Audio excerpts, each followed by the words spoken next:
संसद में आज भी जोरदार हंगामा हुआ। सत्ता पक्ष की ओर से जहां उपराष्ट्रपति मिमिक्री विवाद को मुद्दा बनाते हुए विपक्ष पर जोरदार हमला बोला गया, वहीं विपक्ष ने भी पलटवार करते हुए कहा कि संसद सुरक्षा उल्लंघन और निलंबन मुद्दे से ध्यान हटाने के लिए ये सब किया जा रहा है।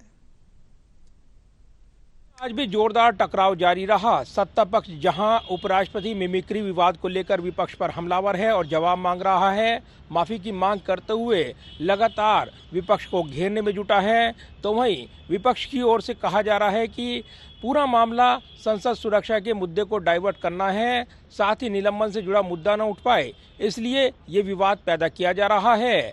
ऐसे में संसद में इस मुद्दे पर सत्ता पक्ष और विपक्ष के बीच जोरदार घमासान हुआ है। संसद में मिमिक्री विवाद बना विपक्षी सांसदों के निलंबन का मुद्दा आज दिन भर गरमाया रहा। जहां मिमिक्री विवाद को लेकर सत्ता पक्ष ने विपक्ष पर जोरदार हमला बोला, वहीं विपक्ष ने निलंबन का मुद्दा उठाते हुए संसद में सुरक्षा उल्लंघन पर सरकार से जवाब मांगना जारी रखा। इस बीच दो और विपक्षी सांसदों को सदन से निलंबित कर दिया गया। आज विपक्ष के दो और सांसदों सी थॉमस और एम आरिफ को सदन से निलंबित कर दिया गया। इस तरह संसद के दोनों सदनों से अब तक विपक्ष के 143 सांसदों को सस्पेंड किया जा चुका है। वहीं राज्यसभा के सभापति जगदीप धनखड़ की नकल उतारने यानी मिमिक्री मामले में टीएमसी सांसद कल्याण बनर्जी ने अपना बचाव किया। कल्याण बनर्जी ने कहा कि मिमिक्री करना एक कला है, उन्होंने सभापति का अपमान नहीं किया। He also belongs to my profession. He is senior to me, as senior advocate also. He was our ex-governor also. There are some issues, some difference of opinions were there. That's different. But it was no intention at all to disrespect any person, any post. I never watched the Rajya Sabha proceeding, Rajya Sabha TV also. इधर राहुल गांधी ने भी इस mimicry विवाद पर अपनी सफाई दी। Mimicry विवाद पर कांग्रेस सांसद राहुल गांधी ने कहा कि सांसद वहां बैठे थे, मैंने उनका वीडियो शूट किया, मेरा वीडियो मेरे फोन पर है, मीडिया इसे दिखा रहा है, किसी ने कुछ नहीं कहा। राहुल गांधी ने कहा कि हमारे 150 सांसदों को सदन से बाहर निकाल दिया गया है, लेकिन मीडिया में इस पर कोई चर्चा नहीं है। अडानी पर कोई चर्चा नहीं है, राफेल पर कोई चर्चा नहीं है, बेरोजगारी पर कोई चर्चा नहीं है।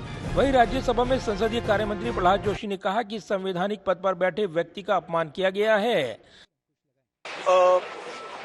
वहाँ पे एमपीज बैठे हुए थे, मैंने उनका वीडियो लिया, मेरा वीडियो मेरे फोन पे है, मीडिया दिखा रहा है, मीडिया कह रहा है, मोदी जी कह रहे हैं, किसी ने कुछ कहा ही नहीं है। अपनी कास्ट पे लिया है सर, वो किसी ने कास्ट का अपमान हुआ, किसानों का अपमान किया आपने। नहीं सुनिए, देखिए वहाँ पे हमारे 150 एमपीज को बाहर फेंक दिया, ठीक है, उसके बारे में मीडिया में कोई चर्चा नहीं हो रही है, ठीक है, उनको आपने पार्लियामेंट से बाहर उठा के फेंक दिया, उसकी कोई चर्चा नहीं हो रही है।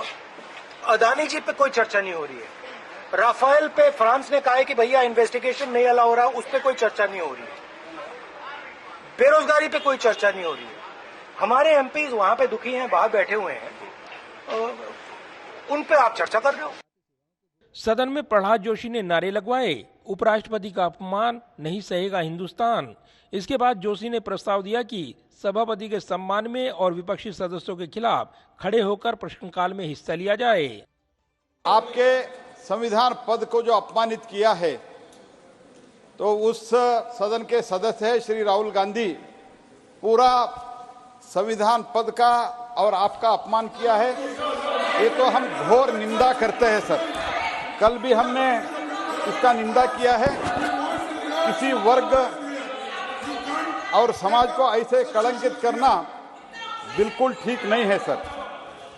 जहां तक मैं देख रहा हूं, सुना हूं, पढ़ा हूं और देखा हूं, 20 वर्ष से मैं इस पार्लियामेंट में हूं सर, ये पहली बार इस लेवल तक जा रहा है कि इसका हद ही नहीं है सर। सदन में वॉकआउट के बाद राज्यसभा नेता विपक्ष मल्लिकार्जुन खड़गे ने सदन के बाहर बयान दिया कि जो घटना सदन के बाहर हुई उसके बारे में सदन में प्रस्ताव पारित करना सही नहीं है। खड़गे ने कहा कि क्या प्रधानमंत्री ने सदन का बहिष्कार किया है जो सदन में आकर बयान नहीं दे रही हैं। खड़गे ने ये भी कहा कि वो दलित हैं और अगर ये कहें कि उन्हें बोलने नहीं दिया जा रहा है तो क्या ये सही रहेगा। सदन के अंदर जाति की बात करके लोगों को भड़काने का काम नहीं करना चाहिए। एक सेकंड नहीं, ये अगर उनका मंशा है, पहले तो वो शाह और मोदी जी हाउस में जो नहीं आ रहे उसके लिए पहले माफी मांगो बोलो, उसके बाद हम बोलेंगे। ममता बनर्जी राहुल इधर संसद भवन पहुंची ममता बनर्जी ने संसद भवन के बाहर प्रेस कॉन्फ्रेंस कर मिमिक्री विवाद पर बयान दिया। ममता बनर्जी ने कहा कि अगर राहुल जी ने वीडियो रिकॉर्ड नहीं किया होता तो आपको पता ही नहीं चलता। हम तो रेस्पेक्ट करते हैं सबको ना, एक डिसरेस्पेक्ट का कोई बात नहीं होता है। इसको जस्ट पॉलिटिकली कैजुअली आपको तो पता भी नहीं चलता अगर राहुल जी वीडियो में छवि नहीं तुलता तो। बहरहाल मिमिक्री विवाद को लेकर जहां सत्ता पक्ष जाट समुदाय और किसानों के अपमान का मुद्दा बनाकर विपक्ष पर हमलावर है, वहीं विपक्ष का आरोप है कि संसद सुरक्षा से जुड़े मुद्दे और विपक्षी सांसदों के निलंबन के मुद्दे को डाइवर्ट करने के लिए सत्ता पक्ष की ओर से ये पूरी कोशिश की जा रही है। जाहिर है संसद में सत्ता पक्ष और विपक्ष के बीच बना टकराव नए लेवल पर पहुंच गया है। सत्ता पक्ष जहां एक समुदाय विशेष किसानों का अपमान करने का आरोप लगाते हुए विपक्ष पर हमलावर है, तो वहीं विपक्ष कह रहा है कि मुद्दों को डाइवर्ट किया जा रहा है। ऐसे में शीतकालीन सत्र के खत्म होने के महज 2 दिन बचे हैं और टकराव खत्म होने के कोई आसार नजर नहीं आ रही हैं। कैमरामैन पवन शर्मा के साथ प्रदीप कुमार, टोटल न्यूज़, दिल्ली।